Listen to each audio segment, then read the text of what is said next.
రమేష్ ఇప్పుడు నీవే cashier, customer వచ్చి డబ్బులు ఇస్తుంటే నీవే మిషన్లో పెట్టి వేయించి మొత్తం మూట కట్టేది. అవును.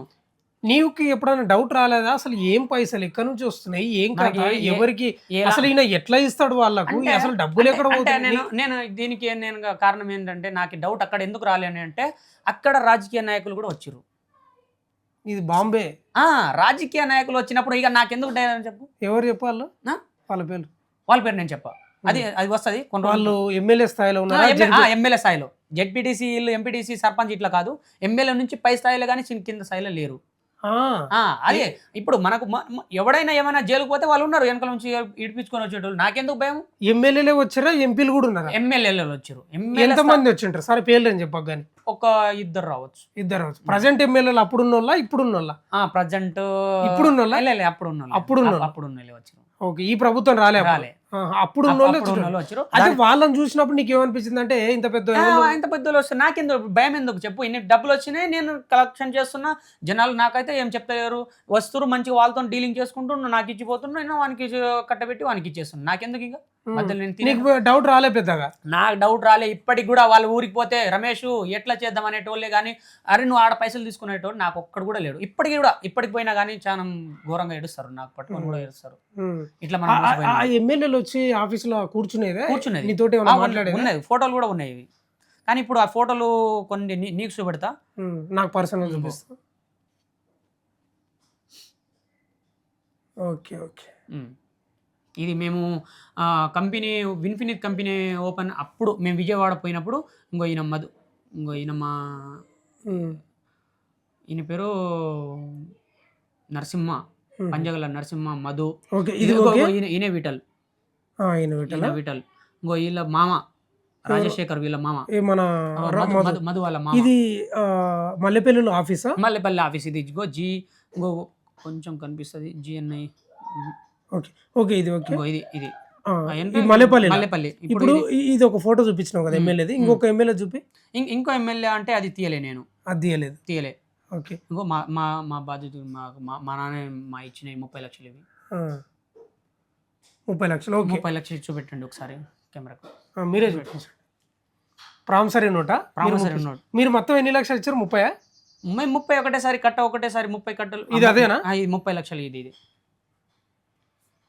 అంటే ఇవి 30 లక్షలు, ఫస్ట్ 15 లక్షలు ఇచ్చారు. ఫస్ట్ 19 లక్షలు. 19 లక్షలు. ఒకటి మొత్తం 49 లక్షలు. 49 లక్షలు మీకు. ఓకే. ఇంకో 9 లక్షలు. 9 19? ఇది 9. ఇంకో రమావత్ మధు, ఇంకో మధు. ఇంకోటి ఏమనంటే ఇది 7 లక్షలు. ఇది ఇవి మేము ఇచ్చిన డబ్బులు ఇవి. రమావత్ మధుకు ఇవి ఇచ్చినాయి. ఓకే. 30 లక్షలు శివ చౌహాన్ తీసుకోండు, పేపర్ మాత్రం మధు రాసిండు.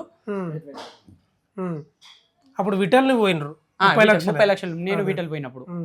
అంటే మీరు మొత్తం మీ కుటుంబం తీసేయి మొత్తం 49 లక్షలు పెట్టిన నా తరపు నుంచి, మా నాన్న తరపు నుంచి 49 లక్షలు పెట్టినాము. దీనికి హస్తం, మా వెనకాల హస్తం అని అంటే మాకు చాలా మంది ఉన్నారు.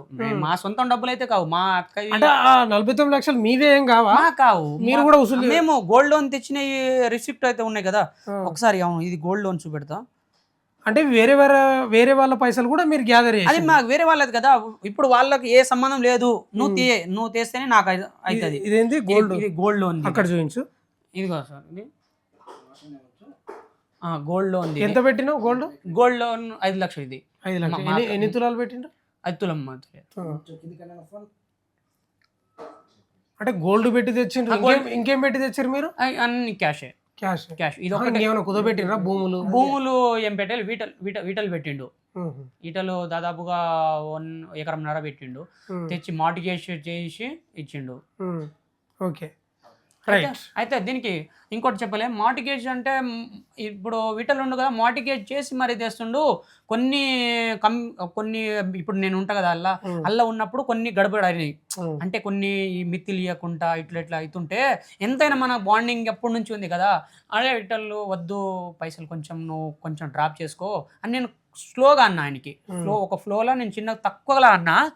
ఏమన్నానంటే నువ్వు పైసలు తక్కువ చేసుకో, కొంచెం ఏదో గడిబిడి అయ్యేటట్టు ఉంది అని నేను ఇప్పుడు డౌట్ వచ్చింది, కొంచెం డౌట్ వస్తే లాస్ట్కి ఇది ఏం పెట్టిండు, లాస్ట్కు ఈయన ఎంత పెట్టిండు 15 లక్షలు నెట్ క్యాష్ ఇచ్చిండు, ఇంత ముందు 15 ఇచ్చిండు, 15 లక్షలు భూమి కుదువ పెట్టి తెచ్చిండు ఈయనకన్నా.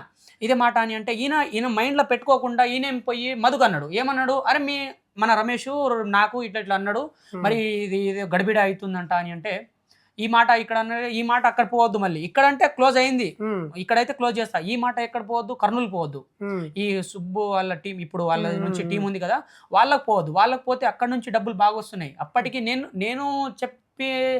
నేను చెప్పక ముందు 3 కోట్లు పోయినాయి, నేను చెప్తే ఇంకా 7 కోట్లు సేఫ్ అయ్యేది వాళ్ళకు.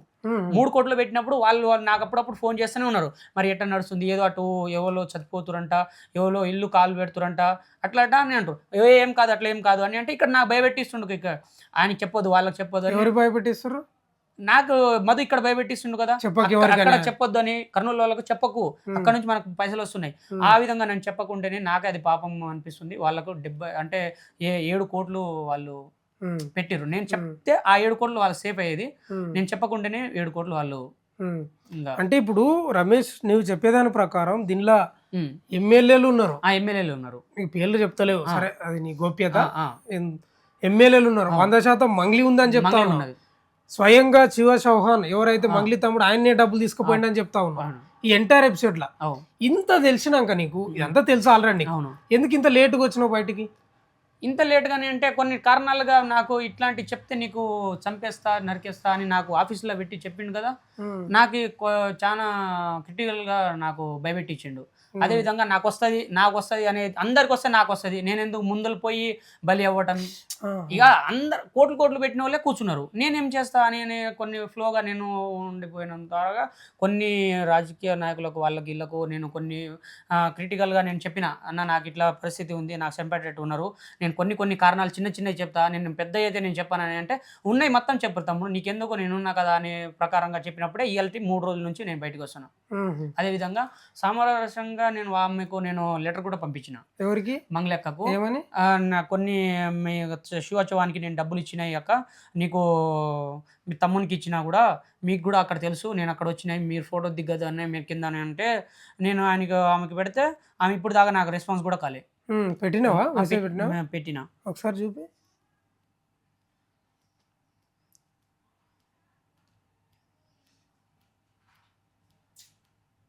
ఇంకో పోస్ట్ ద్వారా కూడా పంపించిన. ఒక నిమిషం అట్లే ఉంది. ఎవరికి?